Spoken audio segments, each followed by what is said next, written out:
결국 이제 윤석열 대통령의 그 계엄의 바다에서 국민의힘이 빠져 있다가 결국 이제 이재명 대표에 대한 뭐 어떻게 보면 거기에 대한 공격도 있을 수 있고 그런데 거기로 넘어가지도 못하고 지금 윤석열 대통령과 한 몸이 되어 있는 이 상태 여기에 대해서 국민의힘 왜냐하면 수도권 지역 위원장이 있으니까 당협 위원장이 있으니까 고민이 분명히 될 것 같아요. 그래서 그러니까 결국 근데 지금 어떻게 보면 가시적인 어떤 결과가 나오지 않는 상태에서 소위 말해서 아주 그냥 제가 솔직히 말씀드려서 대통령의 문제에 대해서 그냥 빨리빨리 해결하고 선을 긋고 나 살자 이런 측면이 과연 맞는가 손해를 볼 수 있지만 이거에 대해서 온전하게 문제가 있다고 한다면 판단을 받아보고 거기에서 비롯되게 제가 그 다음에 행보를 하는 게 맞지 지금 불리하다고 생각해가지고 그거에 대해서 그냥 소위 말해서 여론과 광풍에 의해서 그렇게 수사를 받게 하고 어떤 방어권이 제대로 행사되지 못한 상황에서 그 결과를 과연 국민의힘 지지나 아니면 중도 아니면 대한민국 국민들이 그걸 받아들일 수 있느냐의 문제는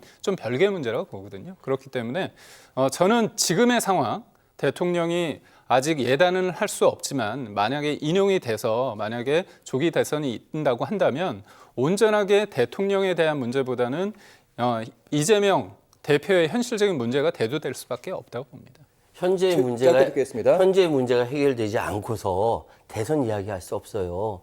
지금 상황은 현재 윤석열 대통령이 한국 사회에 가장 암적 존재로 존재하고 있다는 거예요. 이 부분을 도려내지 않으면 건전한 대선, 대한민국 미래 이야기할 수 없습니다. 암은 도려내야 합니다. 제가 말씀 짧게만 드리겠습니다. 뭐냐면 모든 게 절차가 있습니다. 적법 절차가 망가진 민주주의와 법치주의는 없다고 보고 있고요. 시간이 좀 필요한 상황이 있다면 차분하게 탄핵의 심리와 수사 과정을 좀 지켜보면 된다고 봅니다. 알겠습니다. 시간은 없어요.